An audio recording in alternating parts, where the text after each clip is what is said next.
Hey, so we are moving to applications of design, and first we'll look at design of shafts. I posted a bunch of notes, and so I'll just go through them, and then we'll use those to solve a problem. Okay, so uh, before we can get to design, there are some, so by design, I mean failure. We need to think about design. And here are some preliminaries. Shaft is probably a very important element in design because you will see shafts all the time. They're used to hold gears, bearings, pulleys, and so they basically hold other components which are integral to machines. Um, there are essentially two ways of mounting other components on shafts. One way is assume that the design is such that the shafts are designed so that the load bearing elements, which is, for example, gears, are simply supported. So here you can see on the left side is a bearing, right side is a bearing, and in the middle is the gear, which means that the gear is simply supported. And that's a good design because the stresses, or rather reaction forces on the simply supported bearings are lower than compared to a setup like this, where the bearings are on the in the middle and the gear is on the side, sort of like a cantilever. This design, what it does is it leads to more reaction forces on the bearings. It also leads to a large deflection on the gear, and that's not considered a very good practice. Now, in some cases, you just cannot avoid this. Like, for example, a bicycle chain, you will see that it is actually a cantilever. That is the teeth uh, of the chain are mounted on in a such a way that the shaft is not simply supported, it is a cantilever. Now, so pulleys, sprockets. Uh, so here's the case which I was just talking about. The pulley here, in the case of a bicycle chain, is mounted on sprockets, which is actually a cantilever. So I just talked about that. We always want to keep the length short because if you have long beams, then you'll have big moments, and those big moments invariably also lead to bigger reaction forces, and those will lead to higher stresses. So short lengths lead to lower deflections, lower moments. You always put load carrying elements near the bearings. So, if you keep it near the bearings, then the loads or the reaction forces of the bearings are going to be small as compared to if the load carrying element is put far away from the bearing. Okay, so if you want longer shafts, which is invariably happens in some cases, what you want to do is you want to add more bearings. Put more bearings would mean more ways in which, or more elements, more bearings would mean that the loads are now distributed over more number of bearings. And so the stress in a way is distributed versus just being carried by two bearings. So shoulders are invariable in shafts because you want to mount other things on the shaft. So for example, here I show housing. Um, this is designed in such a way that the actual loads are more efficiently carried by the shaft. But what it does is basically it introduces change in geometry, which introduces a stress concentration factor, which is not really good for shafts. Now, this is something unavoidable in this case is because here in this particular case, the design of the shaft, which is over here, is actually helping you to bear the actual load because of the way it's designed. So there are pros and cons, right? Okay, now that we have some general idea about shafts and how to design them, having short shafts, putting bearings, simply supported structures, now we come to the question of, given a design, how do we go about computing the stresses? Now, when we look at stresses and failure, we are trying to figure out where exactly the stresses are maximum, because once we have that, we can then do calculations and figure out factor of safety, uh, the diameter, and so on. Okay, so the thing you're trying to do is find critical locations on the shaft that have high stresses and use these locations to design the shafts. Essentially, the designing of shafts is more or less designing the right diameter shaft. In case of change in geometry, we might have to design the radius of the fillet, things like that. Okay, so shaft diameter is probably the main thing. Now, clearly, we need to know what the critical locations are. So critical locations are where the stresses are highest. We've learned about normal stresses, shear stresses. Normal stresses are introduced by bending and also due to axial forces. Shear stresses are induced due to shear forces and also due to torques. So we have to map them to stresses. Okay, so um, so here this is the list of critical locations. Outer surface is basically if you have a shaft, then the outer surface would be anything on the boundary. Those places where the stresses are maximum are typically the shear stresses. We've seen that the shear stresses vary like this. And then the normal stresses we've seen, they vary something like that. So they're maximum at the edges and almost zero at the neutral axis. We also see if shafts are loaded to torques, then the maximum torque appears at the outer edges and goes to zero at the neutral axis, right? This is the shear stress due to torque. Okay, so torque, bending moment, well, normal stress is uniformly distributed, shear stresses. Those are the things which have maximum value on the outer edges. Center of the shaft, well, actually, this is a mistake. This should be, I incorrectly drew this. This is for this particular case. Center of the shaft, this is the shear stress induced, which is maximum at the center of the shaft. And it's the only thing which we actually have a high stress at the center of the shaft and not so much stress in the outer edge of the shaft. So shear stresses are maximum at the middle of the shaft. Axial loads causes uniform stresses throughout the shaft, cross section of the shaft. So that's always going to be a factor.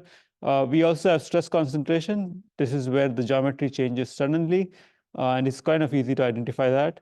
And the way we proceed to solve these problems is as simple as drawing shear force, bending moment diagram. We also have to draw sometimes a torque diagram, which I don't written here, but that could be useful if there's torques. And then sometimes because the system is subjected to three-dimensional stresses, what we do is we draw these shear force bending moment diagram in two planes, XY plane, XZ plane. It just depends on the geometry, and then go about calculating the maximum stresses. Well, this is how we would do it analytically. Of course, you could put the shaft inside a finite element software like ANSYS, and it will actually give you the stresses automatically. So that's one way, but it's always good to do this analytical calculations because when you do FEM calculations, there are some assumptions you make about size of the element, type of the element you use for FEM, and those kind of decisions can actually hurt your calculations. So there's no way, the only way perhaps to see your ANSYS calculations are doing the right thing is to solve these simpler problems with analytical solutions and see if your ANSYS calculations reduce this to the special cases. And if they do, then maybe your choices for the elements for ANSYS and the size of the element and discretization, meshes, and so on is probably good for ANSYS. Also, in general, finite element software has a very hard time computing high stress areas. Usually the places where the geometry changes, these are places where the stresses can increase rapidly, and those problems, those particular places are usually problematic for any numerical procedures software which sort of relies on discretization, because it's just think of it like calculus. The whole thing idea of derivative is that the limit in the denominator goes to zero, but when it actually goes to zero, if you do it numerically, you'll introduce large errors because you are bound by the precision of your computer, right? So you can only get so much from a numerical package. You can't get to compute the exact value of stress, especially when they go very high rapidly. Okay, so just be mindful of that. And this is just another list of things which actually introduce stresses. When you try to design transmission shafts, you end up putting keys, splines, set screws. All these things are good because they help you to attach shafts to other things, but they invariably lead to change in geometry and they lead to stress. We'll actually, you don't have to read this, by the way. We'll actually talk about some of these things a little bit later after we figure out design of shafts. Okay, so now that we have an introduction of shaft design and shaft, how to look at critical locations, let's actually look at stresses. Okay, now we will use some of the fatigue calculations we talked about earlier to do these calculations. So we have a shaft subjected to straw shaft, and we'll subject it to bending moment. Okay, and it has two components, um, sort of the means bending moment and the variation in the bending moment. So that's MA and MM. So sigma A is the varying component. You can use the varying component of the moment to compute the stress. So this is the same formula we had earlier, M times Y divided by I, when we looked at bending. But then there is a stress concentration factor here to account for stress concentration. Now this geometry I've drawn here has Kf equals 1 because there's no real stress concentration. But if I replace this with something like this, now you're talking about a stress concentration factor because of this change in geometry. Change in. So in this case, you would actually compute Kf using some of the tables. So this is a formula for bending moment with stress concentration. Similarly, you can write a formula for the normal stress due to the mean component of the bending moment. You can also compute the shear stress. This is assuming there's a torque. And then the same thing, there's a stress concentration factor in shear. And the calculations, the formula here is essentially the same we had earlier for torsion, right? So there's tau m. So this is formulas you need to know: sigma A, tau m, sigma m. Yes, these are few things which I just mentioned. And then ultimately our goal is two things. One is either get the diameter or we compute factor of safety. That is the other thing we need to, or we're given the factor of safety, we need to compute diameter. It just could depend. Okay, with that introduction of stresses, let's go to how do we go about designing shafts. Now, we've seen some time back when we looked at failure theories of ductile materials, and we'll only look at ductile because most of the machine components are made of things like steel and not brittle materials. We found that the distortion energy theory is actually a good measure of failure. So this comes from distortion energy theory.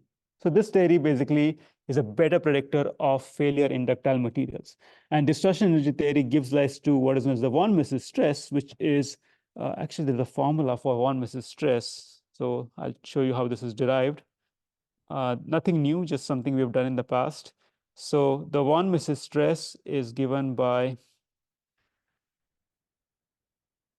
sigma prime equals square root of sigma x square plus sigma y square minus sigma x sigma y plus 3 tau x y square. Right? This is the von Mises stress. Now, if you, in this case, if you put sigma y is 0, sigma y is 0, and then if you put sigma x is sigma, tau x is tau, then you end up with the formula which is sigma prime is square root of sigma square plus 3 tau square. Okay, and that's precisely the formula I have over here. You can see this formula here. It's sigma square plus 3 tau square. So this is the assumption here is that it's subjected to a single uniaxial stress sigma and a single shear stress. Typically, I think the image we have in our mind is there is a shaft and it is subjected to a bending moment, and then it's also subjected to a torque. So this torque leads to tau, which is this thing, and this bending moment leads to a sigma, which is right here. And then there's no other stress. The stress in the y direction, sigma y, is 0. This is the stress in sigma x direction, which is sigma. Okay, so keep that in mind. That's the formula which is used to derive these expressions for sigma a. It's sigma a square plus 3 tau a square. Sigma m is sigma m square plus 3 tau m square. And then how do you compute sigma a tau a? It's the formula I showed on the previous page. This is the formula for sigma a, sigma m, tau a, tau m. That was put in here, and then we ended up with this expression. So you don't really have to remember all these things. Just know that the formula for von Mises stress based on the varying component and the mean component is formula number 1. Now, given this, we can recast some of the failure criteria we talked about earlier. We had Goodman, ASME elliptic, Soderberg, and the third one, I think Gerber. So we can recast that in terms of von Mises stress. This formula here is not new. We've done this. We've seen this formula for the Goodman. Let me just pull that up. I think it was lecture 20. It was lecture 20.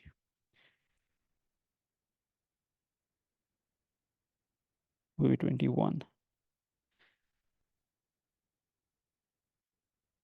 Okay, so we've looked at this criterion, Goodman, the same formulas. Now, what we'll do is in these formulas, we'll actually replace sigma A and sigma M with its counterpart, which comes from the von Mises stress. That's all it's done. Same for Gerber, Soderberg, ASME elliptical. Just the sigma here is the sigma A here will be replaced by von Mises. Sigma M will be replaced by von Mises. Same for all of them. So let's do that.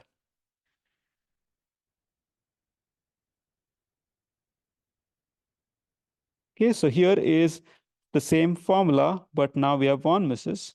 And then there's a little bit of math going on here, which tries to compute the factor of safety n. And this is the formula. Clearly, you need the ultimate strength, and you need the endurance limit. And then if you want, you can also write this formula in terms of d. So here you can see that d is here. So this is given d, what is the factor of safety? And this one goes the other way, which is given the factor of safety, what is d? Well, you could have a question either way. You could have the design ready, in which case you have n and you would compute d. Well, sorry, you are told to design something and you're given n, so you then compute d, and vice versa. Here, the design is already ready. You're given a d. You're just trying to see how safe this shaft design is, and then in which case you'll compute n. So this is the d Goodman formula. Again, you don't have to memorize this. You'll get these formulas in the exams. You can do the same thing with Gerber. This is the equation. We basically substitute sigma a in terms of the von Mises stress, solve for n. This is the formula for n. This is the formula for d. And then the formula is pretty complicated. So there is, what we've done is, we have an a here, which appears here. There's a b here, which appears there. And so it's just not clunky to write. It's easier to write it. Okay, so that's the d Gerber criterion for shafts. Then we do the d Soderberg criterion. This one, again, use the formula, replace sigma a, sigma m with von Mises, solve for n, solve for d. And then last one is ASME elliptic. Again, we replace this with von Mises stress, the criteria, then replace sigma, the von Mises stress with the formula I derived earlier. And then you get a formula for n and d, and that's about it. Okay, so really it's all about how to use this. Let's, before we get to a problem, there's something else you need to check, which is Should be Soderbergh.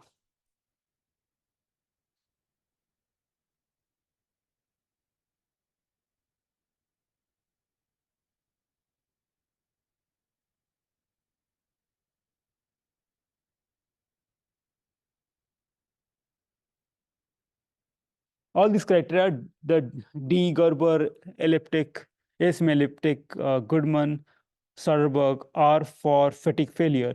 But what if your design cannot withstand fatigue? That is, what if it fails before you can subject it to cyclic loading? So first thing you want to do is you want to check if the stress on the material is high enough that the material would fail in first cycle yielding, which is like the first time you apply a stress, it will fail. Just think of the first chapter we talked about, where we talked about axial loaded specimen. So what's the stress at which it will fail at the very first time, at the very first time you apply a load? So that would be the first yield criterion. So the first yield criterion now is modified to compute a sigma max, which is the von Mises equivalent of the maximum stress. In that case, what you'll do is you'll use the total stress, sigma A plus sigma M, in the bending, for bending. So it will be in a normal stress. You'll also use the shear stress, tau A plus tau M. Use that to compute sigma max. Okay, so this is just substituting sigma A, sigma M. So you'll see that it's MA plus MM and TA plus TM. And then to compute first cycle yielding, what you do is you use only the yield strength, you compute sigma max, and then you have the factor of safety in yielding. So just to recollect, remind you, what's going on is when we did these criteria, we drew a curve, we drew several curves. So there was SE, there's SUT. Sorry, this is SY. 1, 2, 3, 4, 1, 2. SY, SUT. And then we drew a number of curves. One of them was the Soderbergh. This is the Soderbergh line.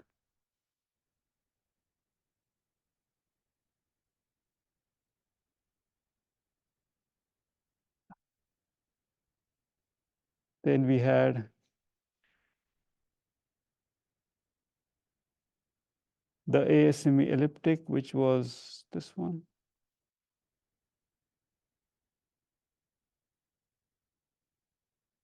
Then we did the Langer line.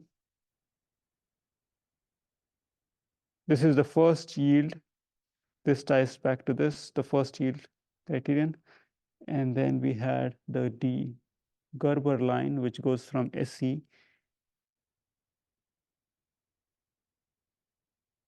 This is Gerber. Okay, so Langer is the first yield.